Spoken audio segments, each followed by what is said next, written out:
نامت چه بود؟ آدم. فرزند من را نه مادری نه پدر، بنویس اول یتیم عالم خلقت.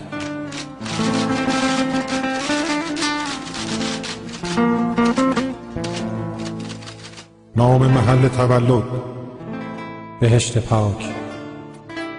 اینک محل سکونت زمین خاک.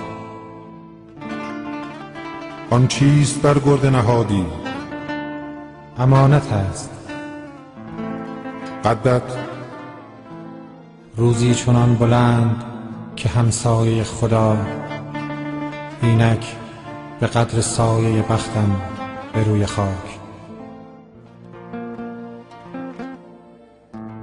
اعضای خانواده حوای خوب و پاک، قابیل خشمناک، حابیل زیر خاک.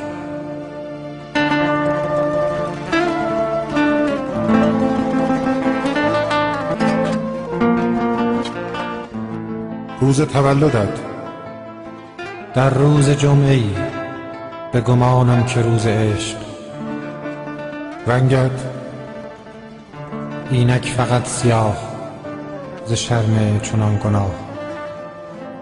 چشمت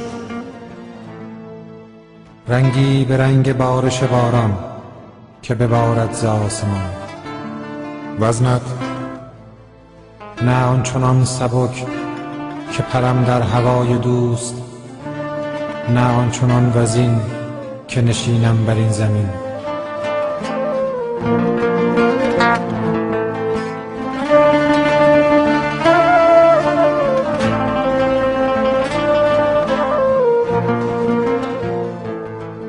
جنست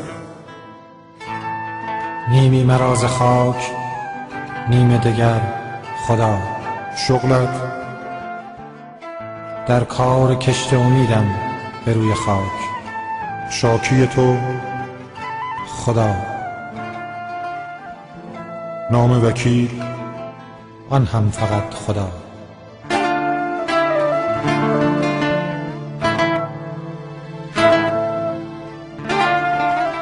جرمت یک سیب از درخت وسوسه. تنها همین همین.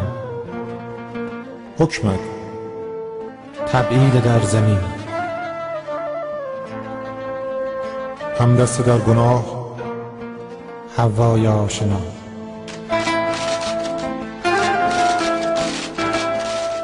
ترسیده ای؟ کمی. ز چه؟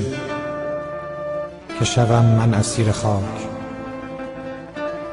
آیا کسی به ملاقاتت آمده است؟ بلی. که؟ گاهی فقط خدا. داری گلایه ای؟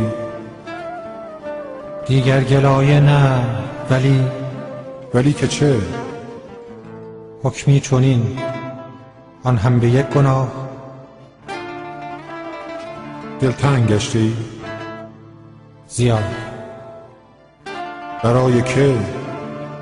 تنها فقط خدا. آورده ای سند؟ بلی. چه؟